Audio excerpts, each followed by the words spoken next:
ఈరోజు Gannavaram international airport నుంచి బాంబేకి air India ఫ్లైట్ని ప్రారంభోత్సవం చేశాం. నేను అలాగే సోదరుడు విజయవాడ పార్లమెంటు సభ్యులు కేసినేని చిన్ని గారు, నేను ఇద్దరం కలిసి కూడా ఈరోజు డైలీ ఫ్లైట్ ఇది విజయవాడ నుంచి ముంబైకి ఎయిర్ ఇండియా ఫ్లైట్. మొట్టమొదటిగా కొత్త ప్రభుత్వం వచ్చింది. చంద్రబాబు నాయుడు గారు అలాగే పవన్ కళ్యాణ్ గారి యొక్క ఆధ్వర్యంలో ఈ అమరావతి క్యాపిటల్ రాజధాని ఏదైతే ఉందో శరవేగంగా అభివృద్ధి చెందింది. రాజధాని ప్రాంతానికి ఇంటర్నేషనల్ ఎయిర్పోర్ట్ కావాల్సినటువంటి అవసరం ఉంది.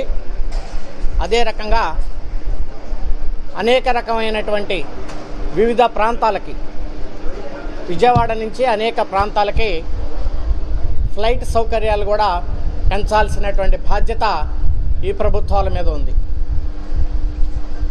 డెఫినెట్గా రానున్నటువంటి రోజుల్లో ఇది మరిన్ని ఫ్లైట్లు తీసుకురావడానికి మేమంతా సమిష్టిగా కృషి చేస్తాం.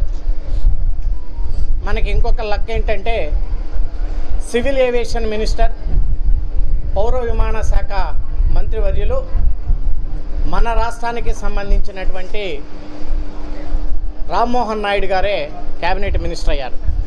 తద్వారా మనకి ఎయిర్పోర్ట్ అభివృద్ధి చేసుకోవటంలో విజయవాడ నుంచి ఈ గన్నవరం ఎయిర్పోర్ట్ నుంచి అనేక ప్రాంతాలకి మరిన్ని ఫ్లైట్లు తీసుకురావడానికి కూడా చాలా సులువుగా ఉంటుంది.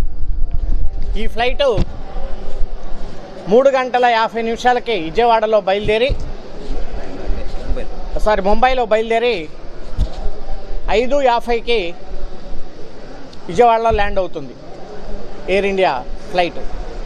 అదే రకంగా రిటర్న్ ఫ్లైటు ఈవినింగ్ 7:10కి ఇక్కడి నుంచి డిపార్చర్ టైం 9 గంటలకి ముంబైలో ల్యాండ్ అవుతుంది.